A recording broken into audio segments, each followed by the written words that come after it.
My spouse emptied my bank account while I was comatose in the hospital.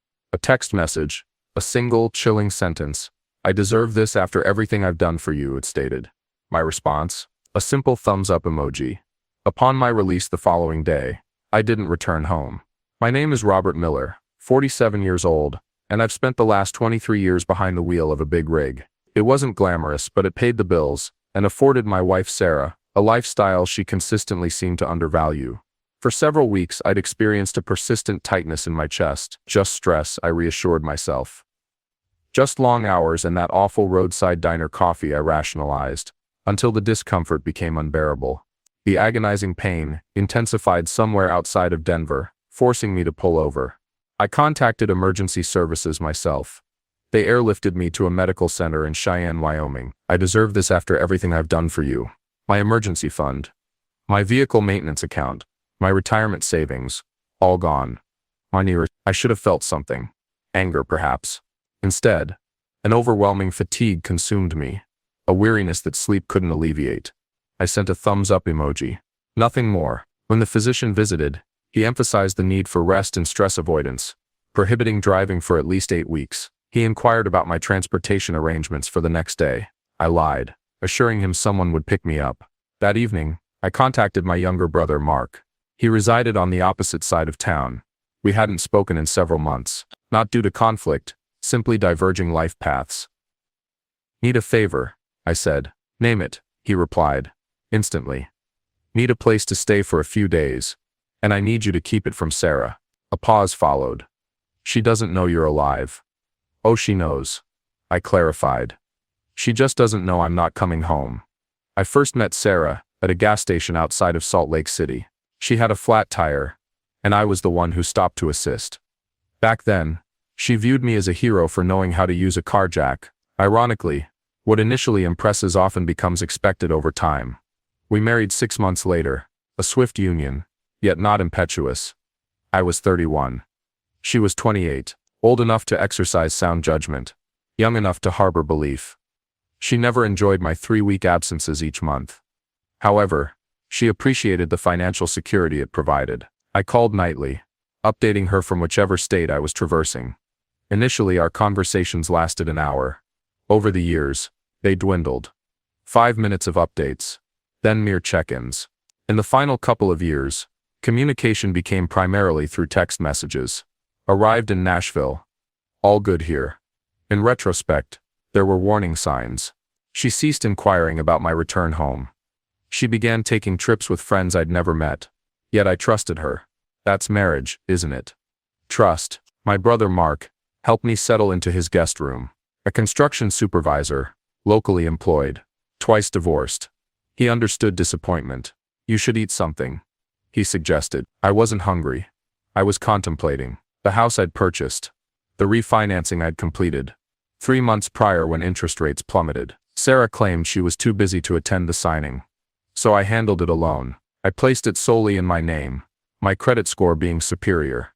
She never even requested to view the documentation. There was also the durable power of attorney I'd established last year. After my friend Tom suffered a stroke and his partner couldn't make decisions for him, I became concerned. My niece Emily, Mark's daughter, assisted me. A law student, bright and perceptive, she ensured everything was properly executed.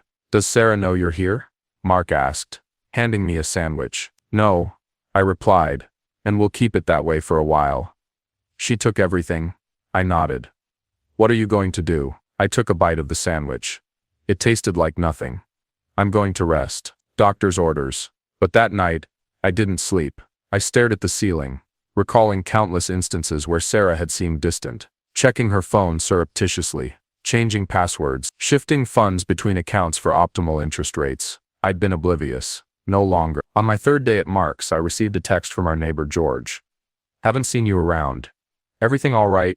Sarah has a gentleman visitor. Thought you should know. I pondered this for a considerable time.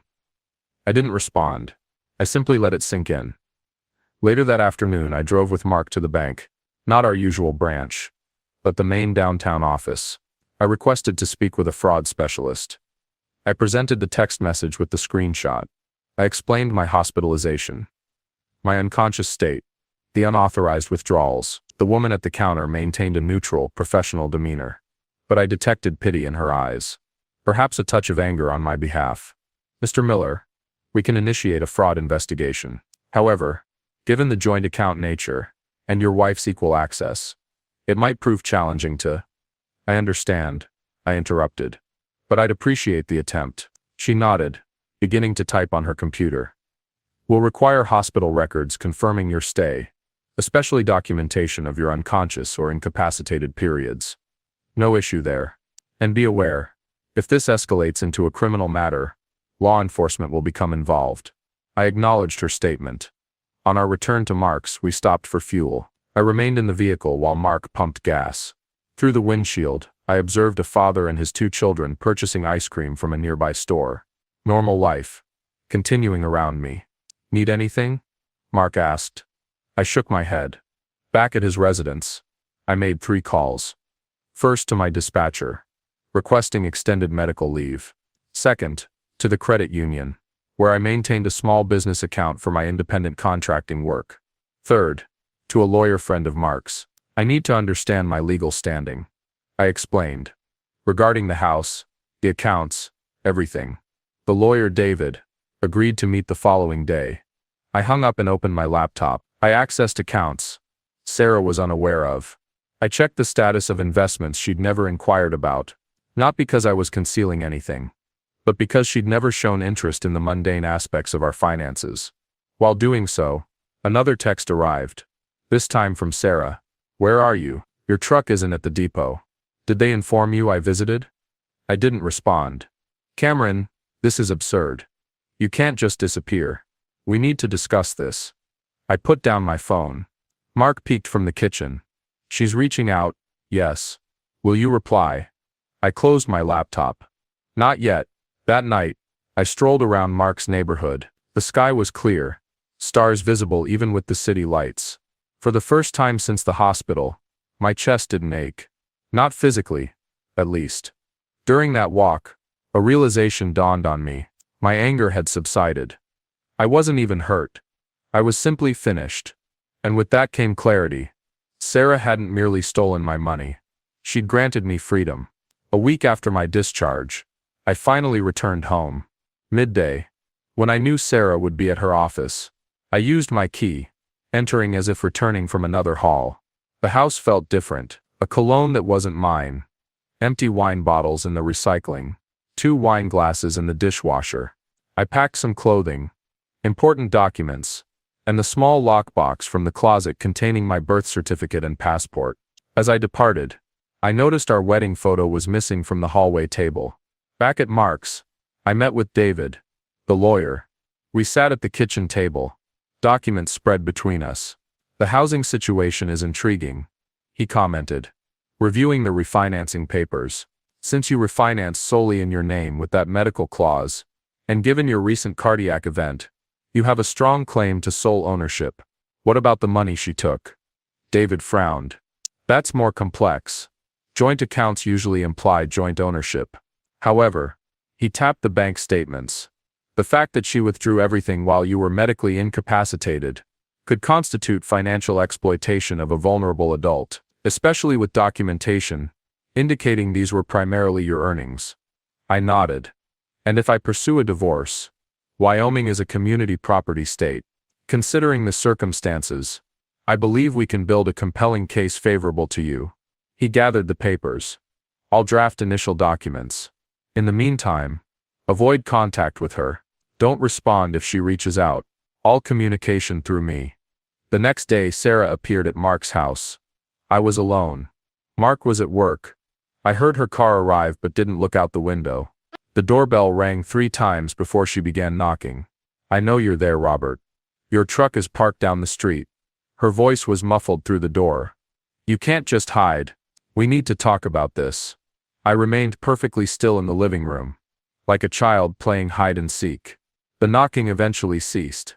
I assumed she'd left until my phone buzzed. I'm sorry about the money. I was furious. You've been distant for months. I suspected infidelity. I discovered the house refinancing and panicked. We can resolve this. Please talk to me. It was the first time she'd accused me of infidelity. Projection likely. I flipped my phone face down without replying. The following day David called with news. Sarah contacted me. He stated, she's retained Jessica Brown as her attorney. Jessica Brown, one of the state's most aggressive divorce lawyers, known for seizing everything. Houses, retirement funds, future earnings. What does that mean for us? I asked. It signifies she's serious. Brown is already claiming your post-hospitalization absence constitutes desertion. She portrays you as unstable, alleging you disappeared without explanation, and refused communication. I sighed deeply. So what now? Now we take the lead. I filed for an emergency hearing concerning the withdrawn funds. Judge Thompson is presiding. He strongly disapproves of exploiting medical situations. After the call I stared at the wall for an extended time. Then I made another call. To my niece Emily. I needed her assistance with something specific. That evening, I drove past our house. Sarah's car was in the driveway, alongside an unfamiliar black SUV. I circled the block once before returning to Mark's. In the driveway, I received a text from an unknown number. This is Jessica Brown. I represent Sarah Miller. Any further surveillance of my client will be documented as harassment. All communication must proceed through appropriate legal channels. They were watching me. I was watching them.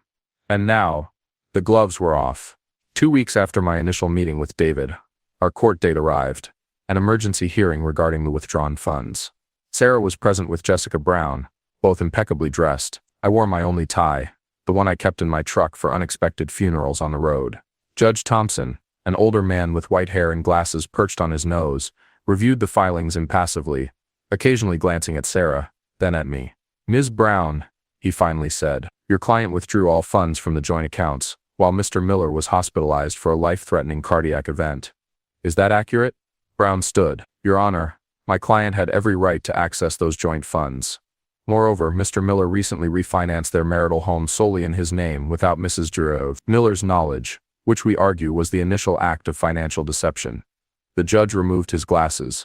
I'm not addressing the House at present, counsel. I'm questioning the withdrawal timing.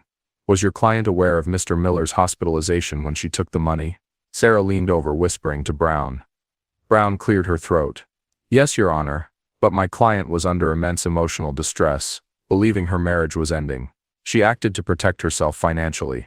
The judge replaced his glasses. While unconscious from a heart attack seems an improbable time for Mr. Miller to end his marriage. He shuffled some papers.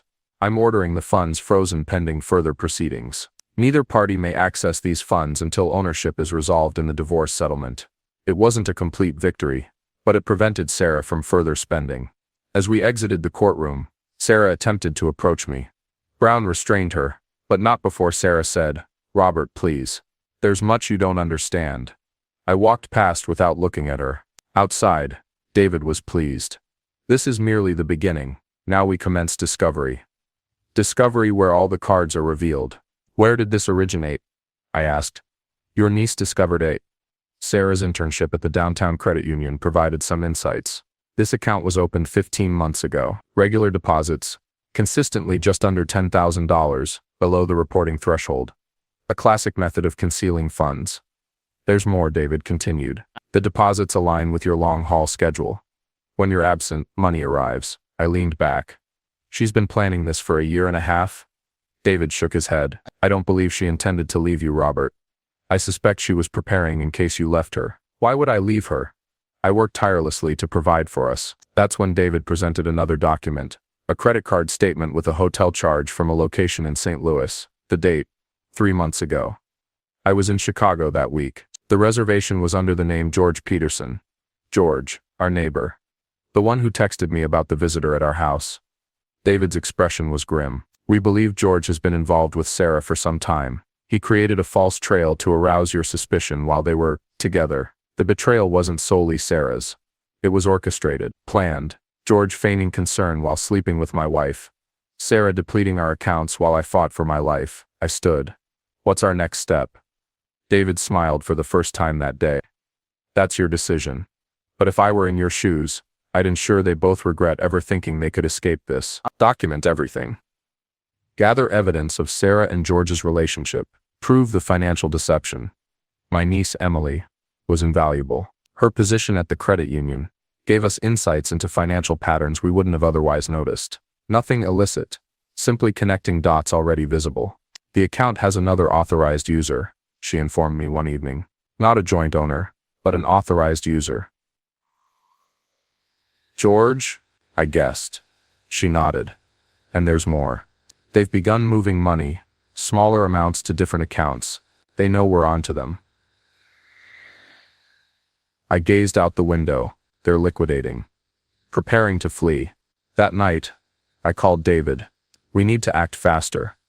I concur, but we must proceed cautiously. If we reveal our hand prematurely, they'll disappear with everything. So what do we do? David was silent for a moment. We need leverage. Something to dissuade them from fleeing. Documented. 2 days later, Sarah's lawyer contacted David with an unexpected offer. Sarah would return 50% of the withdrawn funds in exchange for 50% equity in the house. They're testing us, David said when he called. Seeing if we'll settle cheaply. What do we tell them? Nothing yet. Let them sweat. Meanwhile, I made another move. I contacted my trucking company's HR department, explained my situation, and inquired about the disability insurance I'd been paying into for 20 years. You're entitled to 60% of your salary for up to 12 months, the HR representative explained. Given your cardiac event and the doctor's restrictions, you easily qualify. I filed the paperwork that day. Another income source Sarah was unaware of, not yet included in settlement discussions. A for sale sign on George's lawn. He's making a run for it, Mark said. I nodded. Call Emily. An hour later, Emily confirmed our suspicions. George had emptied his accounts 2 days prior, withdrawing nearly $80,000 in cashier's checks. I immediately called David. We need to act now. George is selling his house. Sarah might be planning to leave with him. David didn't hesitate. I'll file for an emergency injunction first thing tomorrow, freezing all assets, preventing property sales without court approval. The next morning, I awoke to a text from Sarah. We need to talk. Just you and me. No lawyers. I showed it to Mark. They're desperate, he said. I nodded. Good. I forwarded the text to David, who replied, Don't respond. Injunction hearing is at 2 p.m. At 1:30 I was entering the courthouse when I spotted Sarah and George together in the parking lot arguing. They didn't see me. I took out my phone and recorded them from a distance. 30 seconds of evidence revealing their relationship, something they'd carefully concealed from legal proceedings. Inside, David was waiting. I showed him the video. Perfect timing, he said. Judge Thompson is already in a less than pleasant mood today. I straightened my tie. Then let's not keep him waiting. Judge Thompson's chambers were smaller than the courtroom. Just the judge, the 2 lawyers, Sarah and me. George wasn't permitted entry. He wasn't a party to the divorce. The video of them played on the judge's computer. No sound, but their body language spoke volumes. Ms. Brown, Judge Thompson said when it finished. Care to explain why your client has been testifying under oath that she has no relationship with this neighbor when video evidence clearly contradicts that statement? Brown looked shaken. Your Honor, the nature of their relationship is irrelevant to the financial matters at hand. It is when financial fraud is alleged. The judge turned to Sarah. Mrs. Miller, are you planning to leave the state with Mr. Peterson? Sarah's face paled. Let me rephrase. The judge continued. The court possesses evidence indicating you and Mr. Peterson have been transferring substantial sums of money, that Mr. Peterson is selling his property, and that you withdrew funds from joint accounts while your husband was incapacitated. This suggests a pattern of deception and intent to flee. He looked at both lawyers. I'm issuing an immediate freeze on all assets belonging to both Sarah Miller and George Peterson. Neither may leave the county without court permission. Additionally, he turned to me, given Mr. Miller's medical condition and the evidence of financial exploitation during his incapacity, I'm granting temporary exclusive use of the marital home to Mr. Miller. Sarah made a small choked sound. Your Honor, Brown began, but the judge raised a hand. Exploiting a medically vulnerable spouse is something this court takes very seriously. Counsel, you're fortunate I'm not recommending criminal charges at this time. David gathered his papers, trying to appear nonchalant. As we departed, Sarah met my gaze. For the first time I saw fear there, not of me, of the consequences. 3 months post-hospitalization, I moved back into our house. My house now. The divorce was finalized more quickly than anyone anticipated. Sarah didn't contest after the injunction hearing. George had vanished, leaving her to face everything alone. Ultimately, the judge awarded me the house, my truck, and 80% of our savings. Sarah received her car, and the remaining 20%. The secret account was split 50-50, but only after she reimbursed my legal fees from her share. I never spoke to her directly again. Everything was handled through lawyers. Last I heard, she'd relocated to St. Louis. A fresh start, I suppose. I sold the house 6 months later. Too many memories. I purchased a smaller residence closer to Mark and Emily. I used some of the money to assist Emily with law school. She'll become an excellent attorney someday. I no longer drive long haul. My heart can't handle the stress, the doctor advised. I found work as a dispatcher instead. Home every night. It's quieter than the open road. But stability has its merits. People sometimes ask if I'm angry about what transpired. I'm not. Not anymore. You can't control others' actions.